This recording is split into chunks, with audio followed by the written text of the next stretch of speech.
Hey up my mates, I'm not going to waste much time on this introduction of the video because I'm too warm. It's like roasting here today. Sun's out, guns out, you know. But it's going to be a reading wrap up. So I want to talk to you about all the books that I read in June. I think I finished 4 books and I DNF'd 2. So not a crazy reading month. For me, that's about normal now. And I got some book mail, some like proper sexy books. So I want to show you the sexy books that I got because I don't go out and buy these fancy sprayed edge books, but I've got some because they were free. And I bought a book from a charity shop, which I thought were an absolute steal for £2.50, so I want to show you that. And then I want to talk to you about some books that I've got planned to read in July. So that's about it. I've got my trusty phone with me because I've wrote down a few things I want to talk to you about, because if I don't write it, I'll forget it.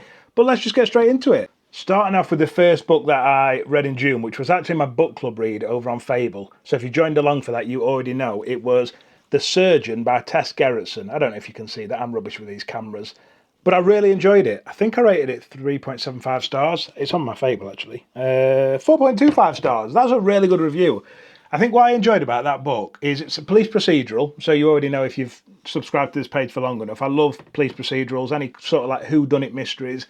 Normally, like, I'm going to like them, unless they're terrible.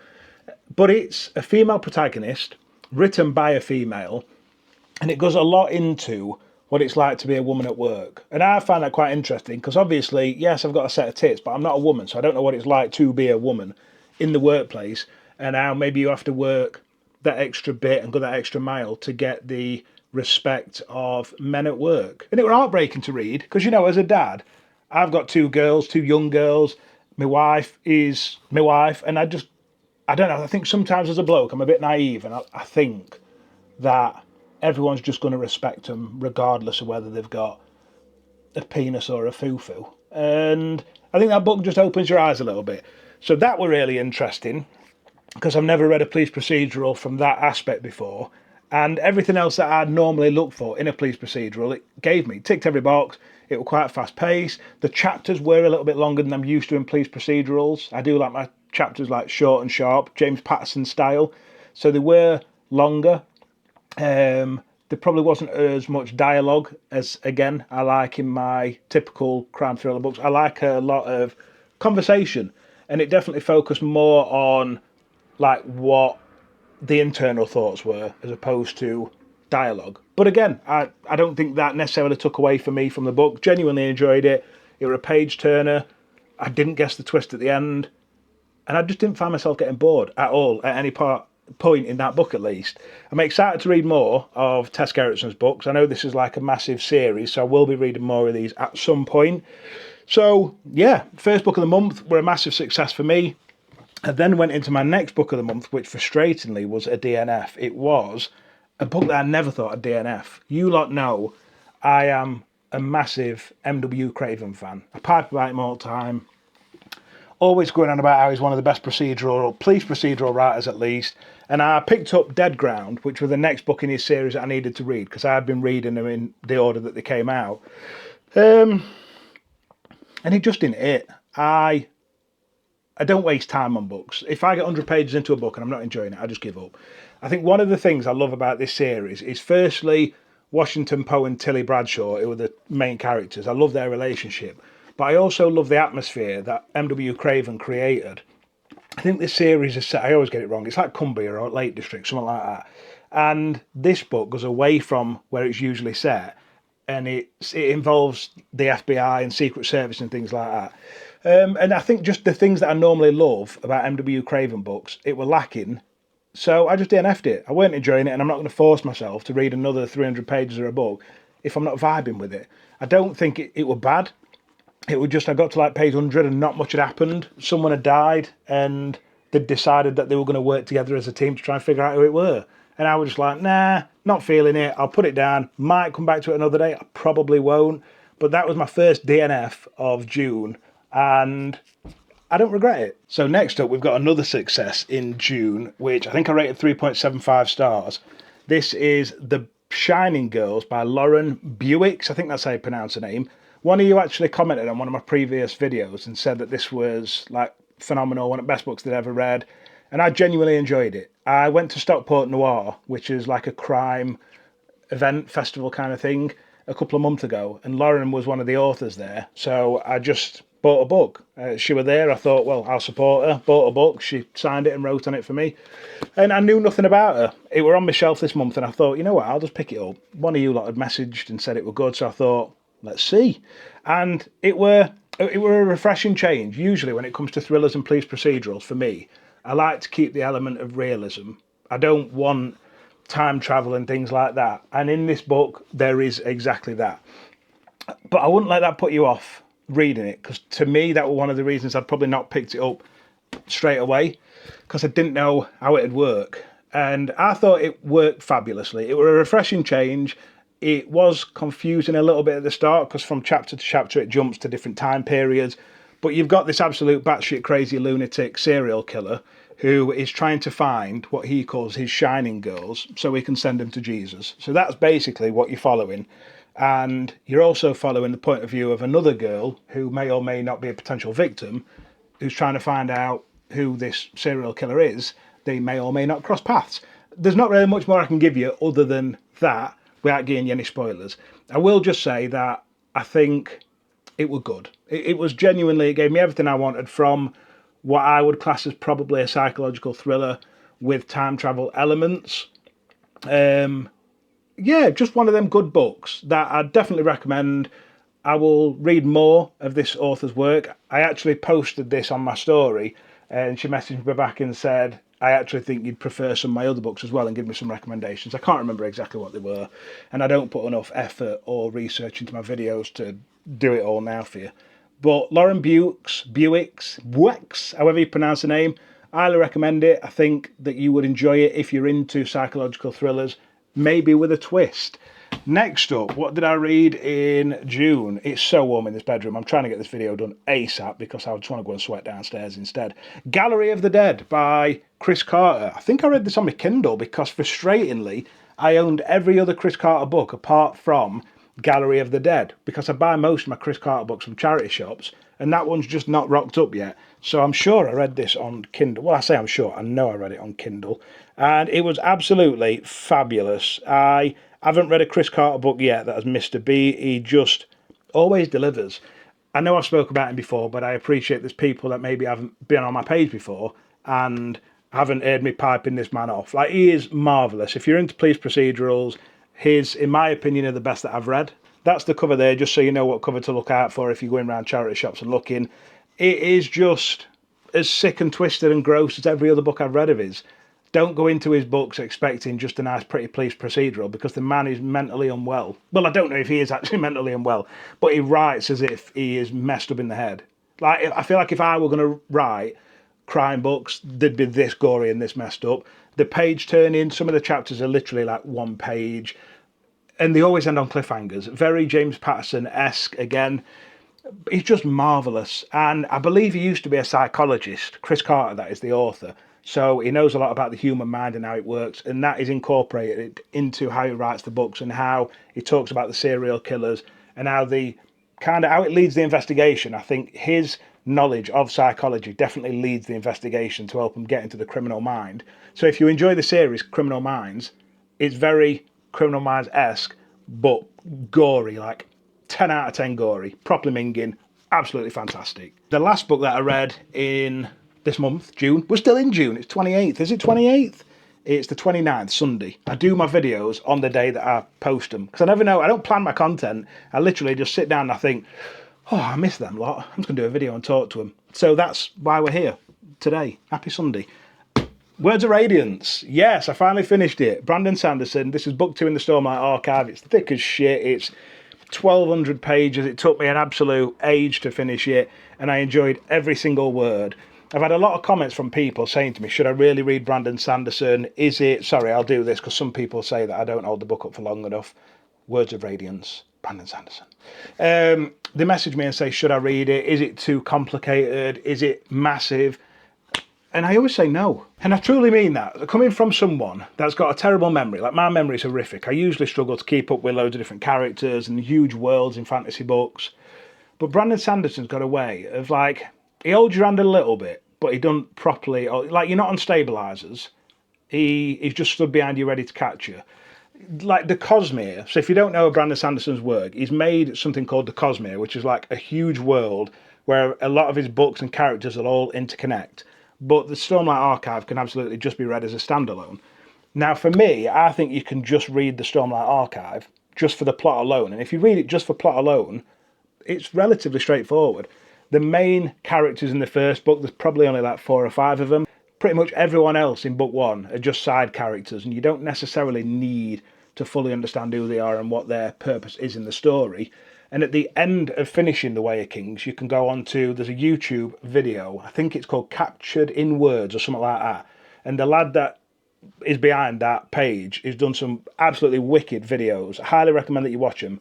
Even for a catch-up, maybe if you've read book 1 and then you go into book 2 and you forgot, he does recaps. So after I finish every Brandon Sanderson book, I go onto his page and I watch the entire video, and basically things that maybe I've missed or stuff that I didn't fully understand, he just dumbs it down for you, and he's like, Tyrone, you're thick as shit. You've obviously missed out on X, Y, and Z. Here they are. And then I go, get it. Cheers, dude. He just fixes it all for you. So that's what I did. Now, I read Words of Radiance this month, and I genuinely believe that after finishing this book, it made me love The Way of the Kings even more, because of the setup and everything that Brandon Sanderson did in book 1 just all made sense in book 2. So in book 1, you are following mainly Kaladin, who is a slave. He used to be a warrior. He's been captured. He's now a slave, and he's on these, what they call bridges. So the soldiers and the knights and everything, when they go out to war, they're fighting the Pashendi, who are the enemy, and they've got these massive chasms that they have to try and get across. So you've got slaves who carry these big-ass bridges, they put them across the chasms, and then the soldiers will walk across and fight the Pashendi. So Kaladin is a slave who is carrying these bridges, and obviously you'd imagine he's going to lose a lot of friends, but he's also trying to build a camaraderie between all these people who just feel like cannon fodder, and they're like, there's no point in life, we're just going to die anyway. And he's like, sort your shit out, have some self-belief, we can get through it. And that's what that story's about. It's about him trying to make himself believe, but also try to build that camaraderie and belief among the people that he is, I suppose, leading. And it's honestly, there's a fantastic representation of mental health and depression with Kaladin. And then you've got Shalon, who is the other main character in book 1. You don't really find out much about Shalon. You kind of follow her story, and it's very ambiguous. Like, you're kind of thinking, like, why is she doing the things that she's doing? Like, why is she who she is? Because she's a very complex and complicated character. But book 2 just wraps all that up so well. In book 2, at the end of it, I was like, yeah, Shalon's my favourite character. Just incredible character work. And I am blown away every single time I read fantasy when a man writes a good female character. Because I think it's hard. Like, we're not women, are we? And I think women tend to write women better than men do. Not only that, but a lot of male authors tend to forget that there are people out there that read fantasy that want to read good female characters as well. And I think Brandon Sanderson did a brilliant job with Shalon. I don't know about his other works. I've not read all his other work, so I don't know if he just got lucky with that one, but it was absolutely fabulous. The magic system is cool as always with Brandon Sanderson. The world is big, but most of the wars and things like that are fought on the Shattered Plains.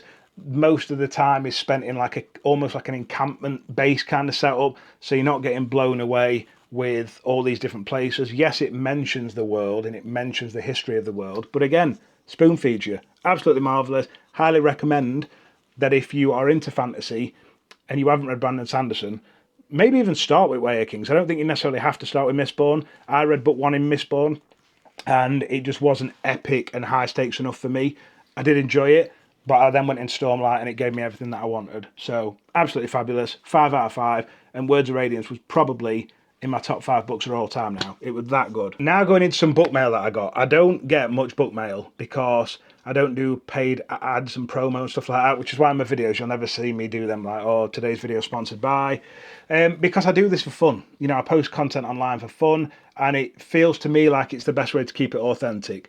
I watch a guy on Instagram, and he recently got pulled off of a publisher's list for ARC reads and things like that because he said that he didn't want to review a book because he'd already read it and he didn't really enjoy it. So they pulled him off the list, and it truly is that crazy sometimes in the publishing world that they almost expect you, if they're giving you a free book, to review it positively, which is why I just make the personal choice that the only books that I read on my page are books that I've got on my shelf, that I've bought myself, that I've maybe been gifted off my Amazon wish list, and then I can just come online and say what I actually feel, rather than be forced to say what I don't feel, just to try and get free books. Another thing on that, I do get a lot of messages from indie authors who'll message me and say, can I send you a book, and will you read it, please, and review it? I know it's horrible. Look, I know how hard it is for indie authors, and I do feel for you, but I just feel like the easiest thing for me to do with that is just say no to everybody, because I'm a people pleaser, and if I say yes to one indie author, I feel like I need to say yes to all of them. So at some point, I might come across your book in a charity shop or on a Tesco table, and I'll read it and I'll review it, but it's just the fairest way for me, and it takes the stress out of reading. I don't feel like then I'm forced to read books that maybe I'm not in the mood for. So that's where I stand with that anyway.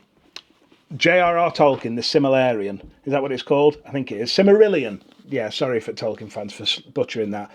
I only read Lord of the Rings for the first time this year / last year. Really enjoyed it. Was a little bit slower paced than the other fantasy books that maybe I'm used to, but I feel like Lord of the Rings is one of them series that you'll read it time and time again, and the more you read it, the better it gets. So I went into a charity shop and I saw the Silmarillion, which I believe is a lot. I probably butchered that again. Who cares? But it was a 1997 edition, and it's leather bound, and it was sexy as hell, and it's immaculate. So I picked it up solely because I don't have many book trophies, and I looked at that and I was like, that is a book that I will absolutely keep on my shelf forever, just because it's so pretty. I've got 3 kids. I live in a 2-bedroom council house. It's not realistic for me to, well, I say I have massive shelves. I don't have the room to have massive shelves, so that's certainly not realistic. So I have to be particular about what books I'm going to keep on my shelf forever. And I think this is one that I probably will keep on my shelf forever. Now, talking about books I'm going to keep on my shelf forever, you know I love me some dragons. How cool is this? Oh, I'm going to butcher this. 1 minute. These are massive. Look at that. Dragons. How good is that? So I entered a competition. Oh, so sexy. Oh, go on then. Yes, Tyrone. I entered a competition with Broken Binding. I'm not a rep. They're not paying me to say this. Again, I don't rep for any companies. I never will, because I just don't like it. I ain't got the room anyway on my shelf, I've already said, for all these sexy books. No hate for the collectors out there that have got these massive bookshelves with beautiful books. I think if that makes you happy, do continue. It does make me jealous. One day my kids will grow up and I'll be able to spend money on books instead of spending it all on my kids. But for now, I want to make sure my kids go on holiday once a year, they're dressed in the best clothes, and Dad will just buy books and clothes from charity shops. I'm fine with that. Aragon is the series that I entered for, and I won. And I never win anything. Literally, I never win out. So I was so buzzing when I won this. I've not actually read Aragon, and it blows my mind that Christopher Paolini, if that's how you pronounce his name, was 16-year-old when he wrote this first book. Now, it did actually come with 2 sleeves. You get these sleeves, which mirror like the original books, I believe, and then some really sexy sleeves in here, which I should really put on, and I probably should show you now. I'm not going to show you. They are beautiful, and they're probably more aesthetically pleasing than the other ones, but I just really like these original ones. I think they're really nice, and I'm going to keep them on. The other ones, I'd say, are more like what you'd see on Instagram and TikTok, like the really nice sleeves with dragons and stuff on. But I don't know, something about these ones just scream, leave me on, Tyrone, you bald-headed bar stool. So I'm going to do it. If you want to see the other sleeves, just go on to brokenbinding.com and you'll see. Look, I'd never buy these in a million years. I think they're £120 for the full set, which is, what, £30 a book. But I will say, when it came, the way it was packaged, the way it was presented, it were immaculate. I'd say they're probably worth 30 quid a pop. But, again, I'm not going to be able to take my kids to Spain and Cleethorpes once a year if I buy £30 books. It's just not going to happen. So that's what I bought this month, and I'm absolutely buzzing for it. They're going on my shelf. They're staying there forever. And then when I come in my bedroom every now and again, if kids are being feral, I'm just going to stand with my arms crossed and pervert my bookshelves and be like, I own you, and just be right happy about it. So what else have we got to talk about? Because we're getting towards the end of the video now. Let me go to my list. So, planned reads for next month: The Devils, Malazan with Macaulay, and Stephen King book. So, planned next reads for July: The Devils. This is what won my book club read on Fable, so if you want to join along, head over to Fable. It's in my links on my page, and you can join along. I've not read it yet. Joe Abercrombie, I've read book 1 in the the Blade itself, in the First Law trilogy, absolutely marvellous. Really good character work, really good dialogue, and I'm excited to read this. I believe this is similar to like Kings of the Wild, just a bunch of unlikely heroes going on a there and back again quest, which sounds bang up my street, so I'm excited for that. So that's going to be the book club read for next month. And then Macaulay, if you're watching this video, Macaulay is one of you people. He's not even been nagging, he's been so chilled out about it and just said to me, dude, if you want someone to read Malazan with you, because it can get quite heavy, let's read it together. And I think July is the month that me and Macaulay are going to read it. So if anyone else wants to read book 1 in the Malazan series, it's called Gardens of the Moon, just ping me a message and I'll set up some sort of WhatsApp chat and we can talk about it, we can geek out about books, and then Macaulay can just tell us what on earth's happening, because I know it's going to get crazy. I am told that this is one of the most epic and great fantasy series of all times, but I also know there's going to be a lot of characters, a lot of places, and it's probably going to get overwhelming for me. So having Macaulay to hold my hand and be like, dude, we've got this, it'll be absolutely fantastic. So I'm excited to read that. And then lastly, the book that I'm actually currently reading, I told you a lot that I'd start reading Stephen King, is Fairy Tale. I am currently 138 pages in. Yes, I dog ear my pages because I am a thug. I didn't have a dad growing up, so yeah, I'm just a rogue. And it's marvellous. Genuinely, I never thought I'd say this about a Stephen King book, because I've always told you before that I think he's an habitual waffler and he goes on and on and on and never gets to the point. And he's done the same in this book. This has literally been 125 pages of this absolutely marvellous young boy called Charlie. And he is marvellous in every way. I just want to be his dad. Getting to know this old miserable fart who isn't really an old miserable fart. Like, the more they're spending time together, the old man, Mr. Bodic, I think his name is bringing out the best in Charlie. And Charlie is bringing out the best in Mr. Bodic. That's what his name is. And there's also a dog in it called Radar. So put a dog in a book and it's usually going to be a tick for me. So this is a story that follows this young lad, Charlie, who is at school. He's just a normal 17-year-old lad.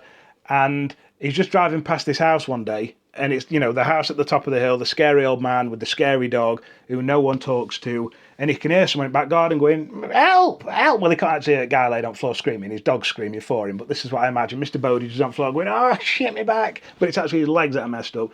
So Charlie was in the back garden. He's like, what's up, dude? What's up? And he's like, look at my leg. And he's like, oh, you dirty tramp. And then they just start building this relationship. So Charlie starts going around to Mr. Bodic's house. His education and things start taking a bit of a, like, backseat. And they almost start to build like a granddad and grandson relationship. I couldn't even get my words out then. It's this heat. And it is just beautiful. Honestly, I've never been so captivated in a relationship. I don't think, or at least in a long time. It's genuinely magnificent. And it tells you on the back of the page that there's a shed in this dude's back garden and Charlie's going to go through it into this sort of like fantasy world. That's not even happened yet. 125 pages in and barely nothing's happened, but I love it. I want to keep turning pages. And it's made me realise that I think when I read Stephen King for the first time last year, I was just in the wrong place mentally. I was mentally messed up when I first tried reading Misery. And it's probably not the book that you want to read when you're having like really dark thoughts. So I'm excited for this Stephen King journey. I already know that I'm going to love this book. I am planning on reading in July my next Stephen King book, but I think I'm going to go like way back to his earlier works. Maybe even start with like Salem's Lot or The Shining, but I am currently trying to collect the Hodder books, you know, the ones that are all like different colours, like a rainbow. So every time I go into a charity shop, I just look to see if they're there. I haven't been lucky yet, so I'm just going to keep looking on Vinted and stuff, and over time, I'll find them. I just prefer reading a physical book if I can, because it smells like a book, doesn't it? And it's just marvellous. If they sold this as an aftershave, I'd buy it. Next up, so that's what I'm reading in July. I'm excited for that. Then we've got, a thank you. I wanted to say a massive thank you to you lot, because we are almost at 5k on YouTube.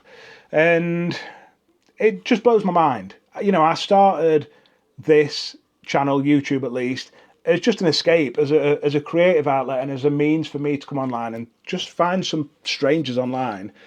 And if I'm honest, selfishly, just to come on here and tell people that I'm not okay and that I'm struggling.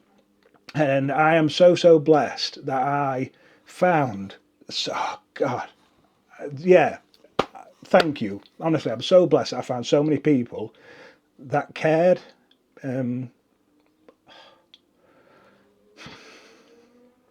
Just that cared when I needed somebody. I don't come from your typical family will say, I don't have a dad, I don't have grandparents, I'm not close to my mum, and there's only so much weight I can put on my wife. So to have the opportunity to be able to come online and to be able to talk about my feelings, my emotions, and hopefully to give other men and women the strength to be open and honest about struggles is just so rewarding. Like, I appreciate it every single day. And obviously, my account's not at millions of followers and stuff like that, but it means a lot to me that I can look at my kids and I can say, I talk to 5,000 people once a week, and I let them know it's okay to struggle, and I am me. And that's the biggest thing for me, is I come online and I'm just authentically me. I don't try and pretend to be someone I'm not. And I just love the fact that 5,000 people, or nearly 5,000, we're nearly there, accept me for me. Because, through my life, I've struggled to make friends. Still now at 35-year-old, I don't really have anyone. I couldn't pick up the phone to someone and be like, dude, come and play tennis with me. I just don't have that in my life. And I'm not saying I don't wish I did. Of course I do. But one of my problems is, if you've not followed me for long enough, I hate labels, and I don't like to class myself as an autistic person, but I am autistic, and I've got ADHD, and it's been a learning experience for me, because for my entire life I masked and I pretended to be something I wasn't. I'd meet people at school, and if people were interested in tennis, I would make myself be interested in tennis to try and fit in with that social circle.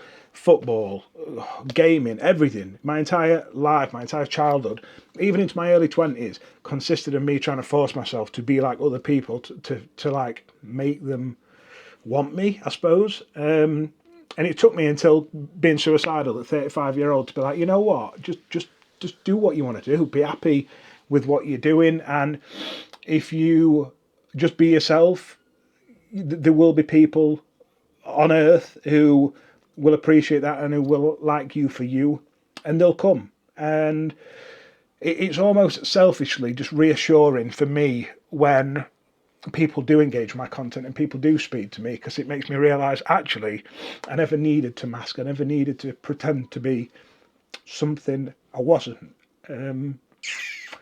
So yeah, thank you. These are happy tears. Genuinely, I'm in a decent place at the minute. I'm doing a lot of work on myself, a lot of self-reflection. The things that I struggle with in life, as you all know, I struggle with binge eating. I've gained like 5 stone in the last year and a half. But I am now proudly 6-month medication free. I'm off sertraline, I'm off propanolol, I'm off zopiclone. I had so many like medications to try and keep me alive because I was having suicidal thoughts. I'm sweating like an absolute tramp now. But yeah, 6-month medication free, and my plan for the next 6 months or so is just to try and shift some weight again. And it's not because I care what people think. So I genuinely don't care what people think about the way I look. I've got a beautiful wife, amazing kids. I've adopted my wife's family, and they're all so kind and caring. But I just want to be able to walk up and down stairs without getting out of breath. That'd be lovely. I want to get out and meet new people. I am genuinely enjoying playing tennis. I went and had my first tennis lesson last Wednesday, and I met a few people there in like this beginners club, and that was cool. So I'm going back there again this Wednesday. I've started hiking, I'm cycling. So if there's anyone out there that's struggling and you live local to Chesterfield, just ping me a message. If you ever say that, Tyrone, I'm really struggling, but I've got social anxiety, can we go out for a hike together? I'll put a group hike together, and I'll get it out on my Instagram or TikTok, and we'll make it happen, because I know there's a lot of people out there that struggle. I was there. I really struggled with social anxiety in the past, where I couldn't even leave the house. I'd just cry, and I had no idea why, because I'd always been quite a confident lad. But I got to that point in my life where I was housebound and I couldn't get out of the house. But I'm not there now, but I know that there are some people that are. So if you are that person, message me, and I promise you I'll make it happen. We will get out and we'll go for a group hike together, and I'll make you realise that there's a lot in this world to be bloody happy for. Thank you. What next? Well, we're not going to cry at the next bit. 6 months off med, started playing tennis, hiking and cycling. I think that's it. I think we've done. That's marvellous. What a way to end a video. Bloody crying. I took a massive box of books yesterday to Tesco, and I put them on one of the Tesco tables. So if you do live in Chesterfield, head to Tesco. There'll be loads of books there. I put about 20 books on there. I'm going to start leaving bags in my bedroom, and then on my YouTube videos, I'll tell you when I've got a big bag. And again, if anyone lives local to Chesterfield, just message me and you can have them. You know, I am by no means poverty stricken. Like, we do fine. I don't spend much money on myself. My wife's the same, so kids are absolutely fine. But I appreciate there are people out there that really do truly struggle. I only buy books from charity shops and Vinted just because I don't want to spend £10 on a book when I can spend £1 on a book, support a charity, and spend £9 on my kids. Not that they're spoiled. Look, I get them what they need and they earn what they want. But I appreciate there's people out there that maybe can't afford to go out and buy a brand new book. So if ever you need a new book, or you know you're just in the need of new books, just message me and say, Tyrone, have you got any books? And I guarantee I'll probably have some books I can just give you for nothing.